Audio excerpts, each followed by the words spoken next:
Hey, everybody, welcome back. And guess what? Home values continue on a specific trend in a positive direction. However, we're starting to see a couple of little metrics that we're starting to have some concerns with.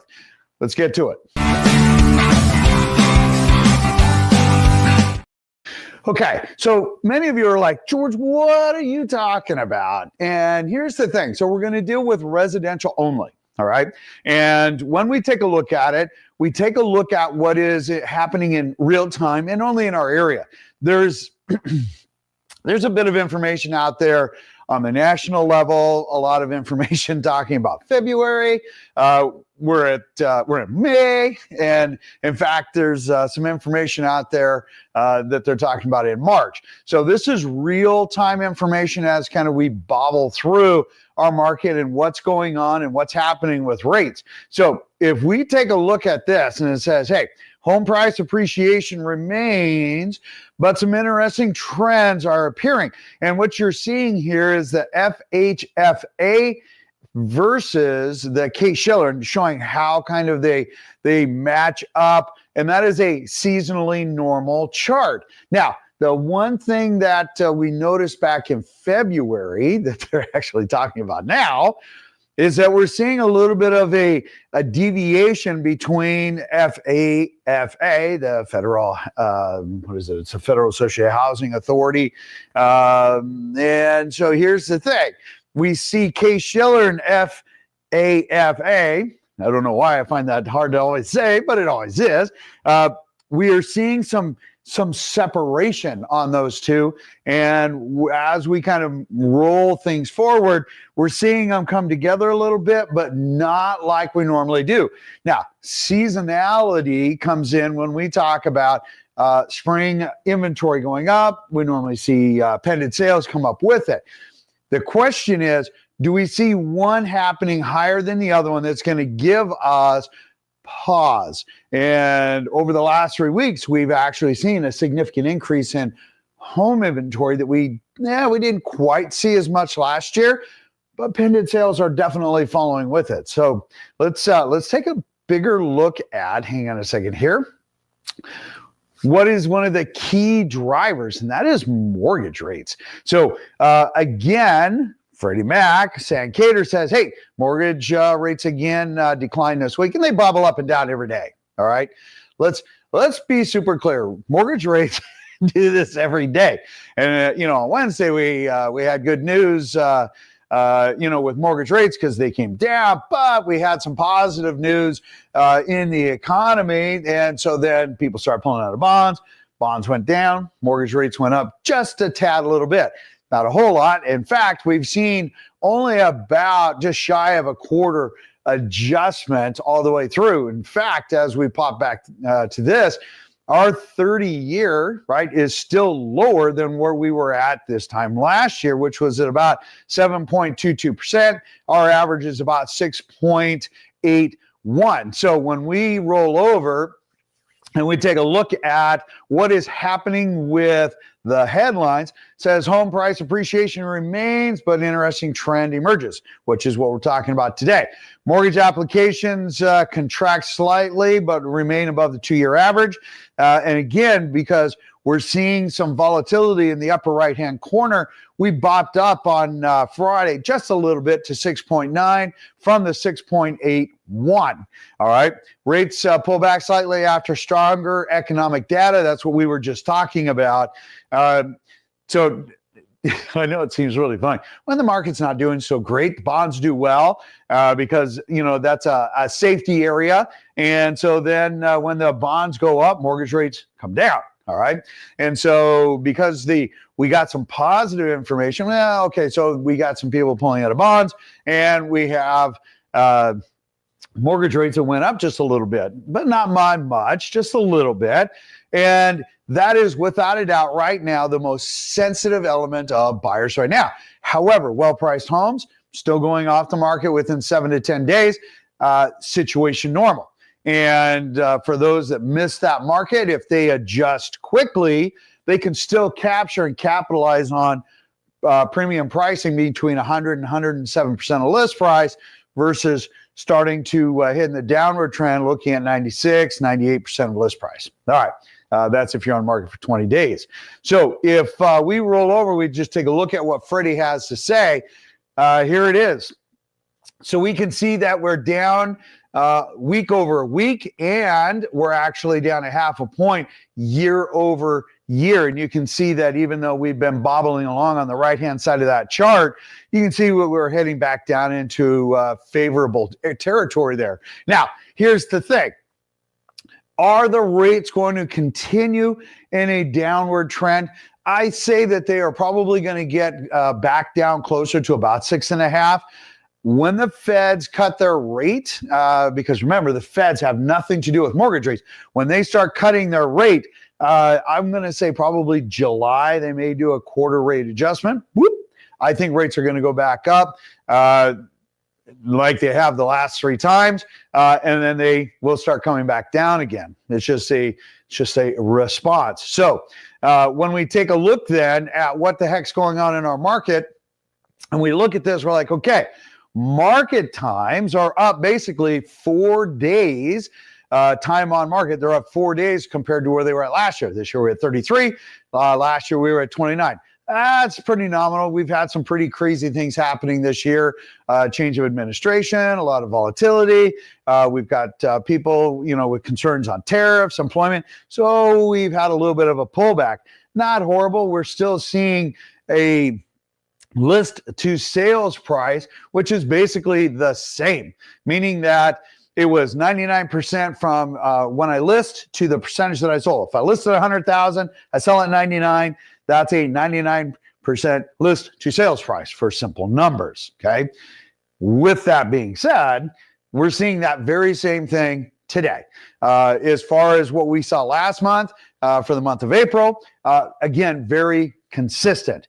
And so that's situation normal. When we pop this open, we take a look at our 7-day running average for our market watch. In fact, let's blow that up. Look at that. So for 3 weeks now, which we did not see last year or the year before, not uncommon the year before that, we're seeing more homes coming on market than we're seeing going off. So we had 1,438 come on market. We had 1,181 go off market. Now, that's not a monumental number as far as disparity goes, but understand the number of pended homes for the last year and a half, except for 2 weeks, has always exceeded the number of homes coming on. So we're always drawing that down. Now, you might be saying, George, oh my gosh, does that mean that the market's failing? We're seeing homes coming on and homes not going off? Nah, that's not what I'm saying at all.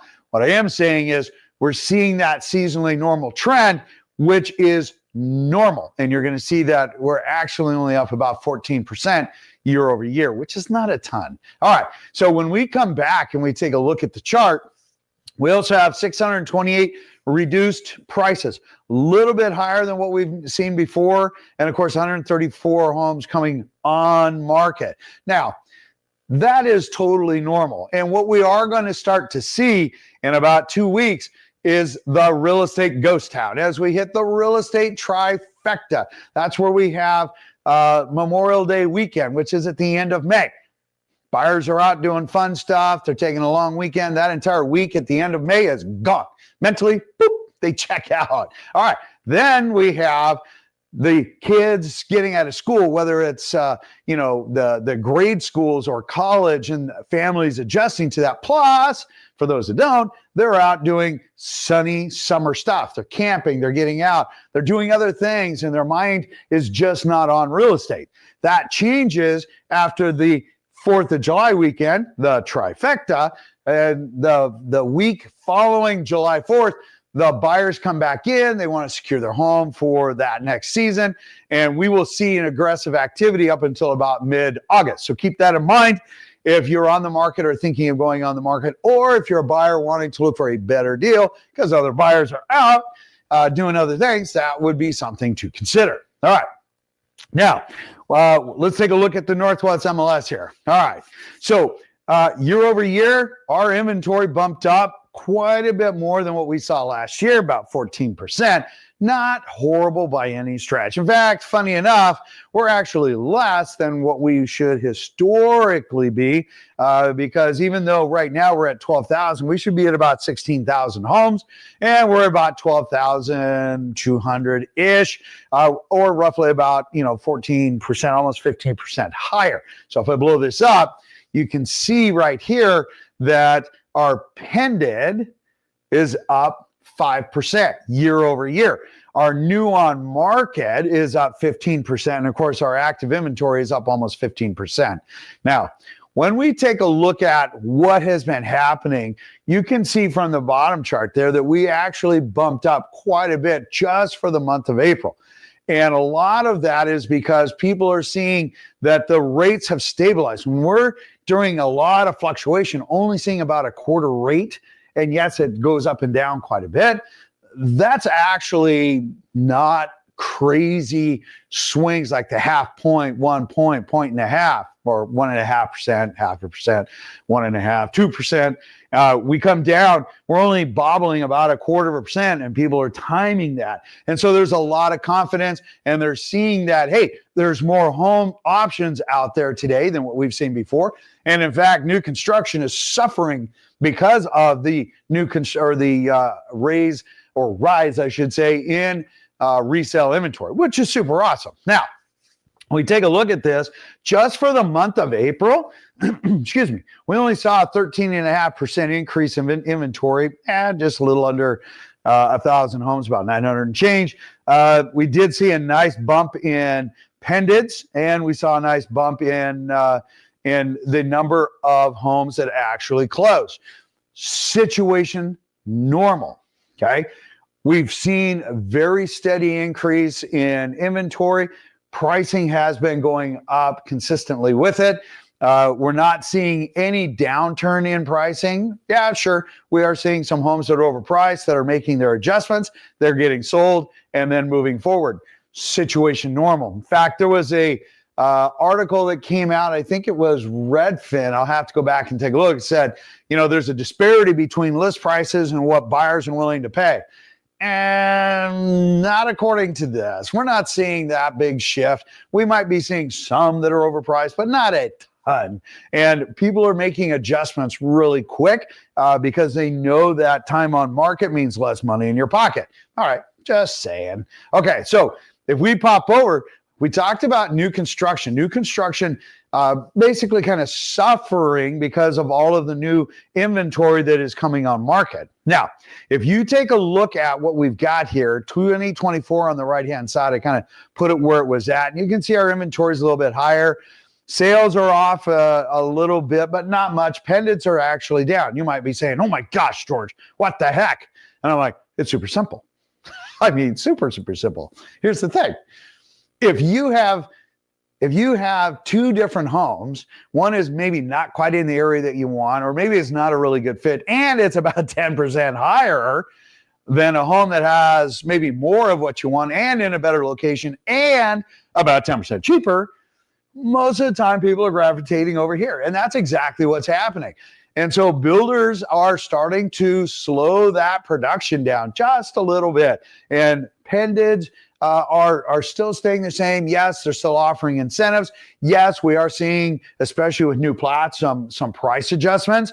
There's a lot of concern. I'm not going to say fear. That's not the word. There's, optimistic. I mean, heck, today, to build a 2,800 square foot house, sticks and bricks only, meaning just a framing package, it is $600 less for that same framing package to build that 2,800 square foot home today than it was 6 months ago.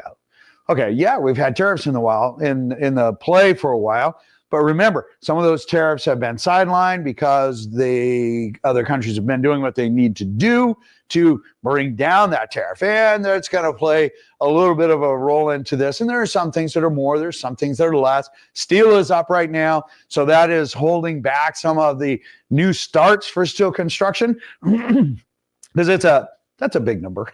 Anyway, so if we come back and we take a look at this, hey, you know what? They're only up 481 homes year to date. They're off 516 homes. That's on the bottom right. 516 homes off year over year, off as far as pended. And we're 327 homes off from where we should be. May actually blow that up for you. There you go. All right. So when we take a look at this and we see our numbers here, you can see that, hey, these aren't crazy, horrible numbers. Sure, when we're dealing with smaller numbers, any amount of shift, especially with, REOs or bank-owned homes, they look massive and they're not. Okay. So really at the end of the day, our market is still doing very well. We are still one of the top sweet spots across the United States. And in fact, when, we take a look at bank-owned homes, okay? We blow this up for you. You can tell we just don't have hardly any inventory. I mean, that is just a smattering of homes, literally from Marysville, North Marysville, all the way down to Olympia, Tumwater, which is a massive area. Now, you will notice in the center of the screen there, really pretty much on the east side, that's the Bothell, Redmond, Bellevue, Issaquah, Kenmore, there's nothing there, okay? And that's because we just have good values, we have good demographics, not saying the other areas don't, but we are seeing more the blue collar, so we see Tacoma, Lakewood, Spanaway, Graham, and of course when we head up, Granite Falls, like Stevens, Marysville, those are the areas that tend to get a little bit more, I would say a little bit more foreclosures because that's more susceptible to what's going on in a blue collar demographic, whether it's employment, whether it's somebody getting injured or something. It has a few different elements that come into play. And that's why in those core areas, we don't see that as much. Again, one of the reasons we are considered one of the sweet spots across the United States. When we take a look at the actual numbers for foreclosures here, here's the thing. Look at this. Our numbers are super low. Oh, sure, it says, hey, we're up 47.8% on Pended and we're up 30.6%. That's just a couple of houses. That's not much at all. When we take a look at overall, we have very few homes. And in fact, to show you what it's been year over year, the yellow chart in the center there, that is in a months of inventory. And you can tell we're way low, even as we're heading into the summer, which many times we will see more foreclosures in the summer. We're not seeing quite that level right now. We're still seeing a lower level, which is not unexpected because our market is still doing well, and we're still seeing appreciation. And we saw roughly about a 1 to 1.5% appreciation from the first of the year. We're still predicting a greater than 6% appreciation this year if we keep going at this track and we bring down mortgage rates. If we don't, we'll only see about 4 to 6% if we do not hit into the low sixes for mortgage rates, because the two are tied hand in hand. Now, here's the thing. If you have any questions, put them down below. Remember to smash that subscribe button. Let us know you like it. We normally respond to you within 30 minutes, except for on Sundays. And in the meantime, it's going to be kind of a cooler day. Have a great day, and I will see you on the next video. Take care.